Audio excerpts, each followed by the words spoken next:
After winning their battle, Raishin and Yaya are surprised to see a girl caught by a trap in their room. Regardless, they free the girl, but Raishin figures out that it was her that made the trap. Next, the girl enters the bathroom and soaks herself before lying on his bed to try and bait him. Confused, Raishin questions her intentions, where she says she will destroy him. Charlotte then explains the mysterious girl is Frey and is currently ranked 99th, making her Raishin's first opponent during the battle festival.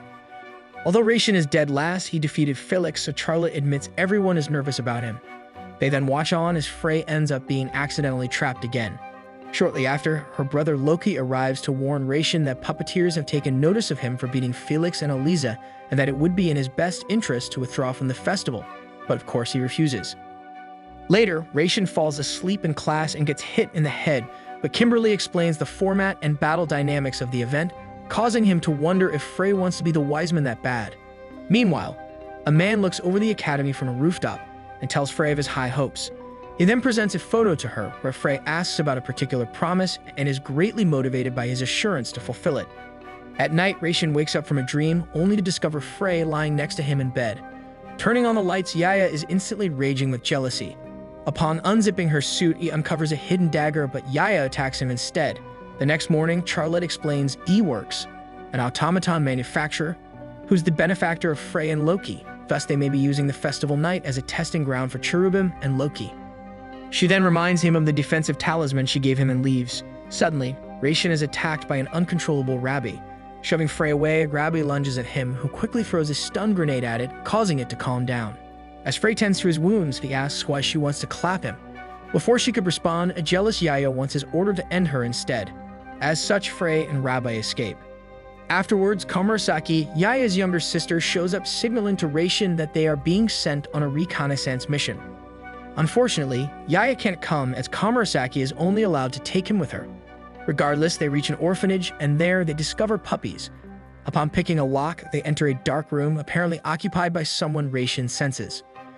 Back at the academy, Yaya seeks Sigmund's counsel and company, expressing her desire to be a human girl. The dragon points out that if she was a human, she would be too weak to protect Raishin. Hearing this, Yaya claims to accept her identity as a doll, but she starts destroying school property. Suddenly, a large projectile is shot at her. Stigmund rushes to Yaya's aid while Kimberly watches the scene unfolding from a higher platform and asks Shoko Karisei if she would repair her. Instead, Shoko does not repair and postpones their parent-teacher meeting as well. Leaving, she assures her that both Yaya and Raishin are not weak and requests Kimberly to send her regards to Father Time. Back at the orphanage, the dog asks the duo of their intentions for being there and explains she can see them despite the magical spell. It's then revealed that her name is Yomi and confirms she's indeed a banned doll. Regardless, he invites her to be their guide and explains that Frey wants to assassinate him. Yomi is rudely shocked by this, but warns them about the hell they will soon see. Meanwhile, in school, Yaya desperately wants Raishin, as she cannot be healed in normal fashion. Charlotte then shows up and opens up her kimono, but is stunned to see she has more flesh than Sigmund, confirming she is also a banned doll. Meanwhile, Kimberly enters Dr. Cruel's clinic, where Cruel describes his observations and suspects Yaya as a banned doll. Nevertheless, Kimberly requests for him to mark Raishin, so the Academy and British government will become his enemies. She then threatens him will be shot by a sniper if he declines. Yome then reveals how Frey's real parents were destroyed by a berserk automaton.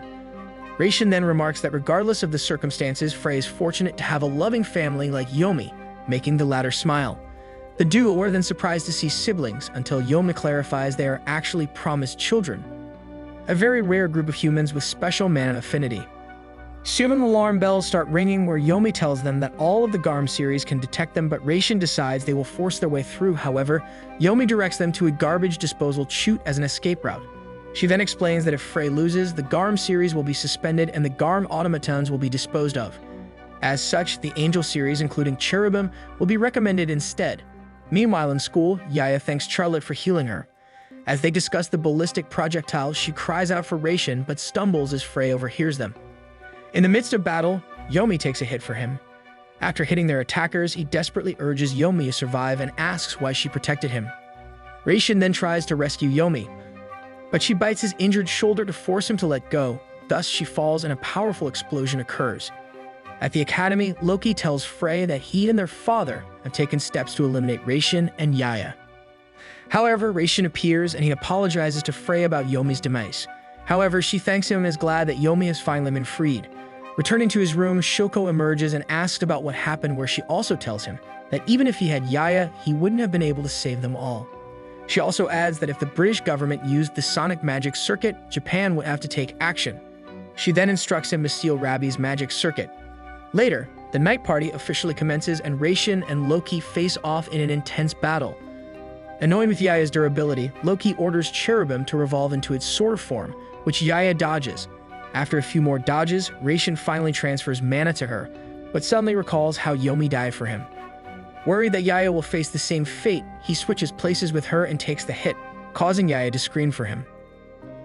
Now wounded by Cherubim, Raishin recalls how he had left home despite Nadeshiko's pleas for him to stay. Yaya then frantically begs him to wake up while Loki leaves the arena. Later, Loki explains to Father the reason for not taking Raishin's gauntlet. However, for dropping to 99th place on purpose, Father threatens to stop his heart if he ever acts on his own accord again. As medics carry Raishin into the operating theater, the gang wait outside. Just then, Irori makes a surprise appearance and slaps Yaya to calm her down.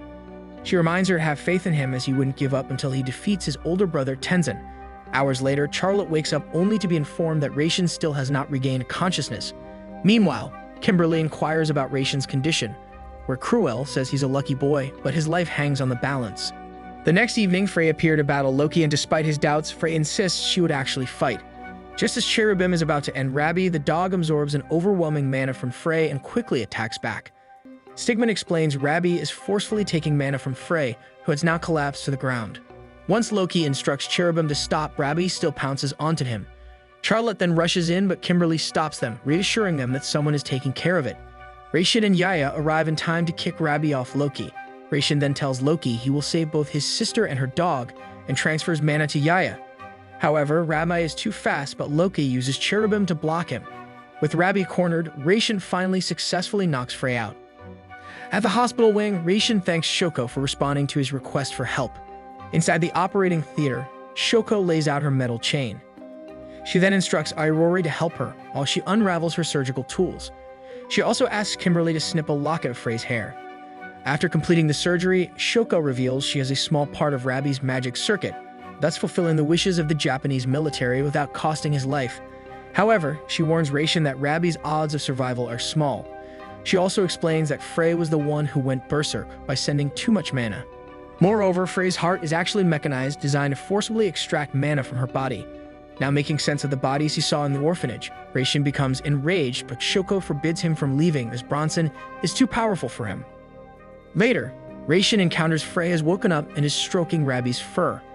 Listening to how Frey keeps blaming herself, Raishin becomes angry and tells her to stop. Upon leaving, he asks if he's an idiot, where Yaya says yes, he totally is. Afterwards, Charlotte tries to stop them from heading to the orphanage. Thanks to Komurasaki's magic, they sneak into the orphanage successfully, but discover the couch is now empty. However, they are ambushed by some automatons. Without warning, Cherubim, as a huge sword, comes swinging down and Loki appears, furious that Raishin is always involved.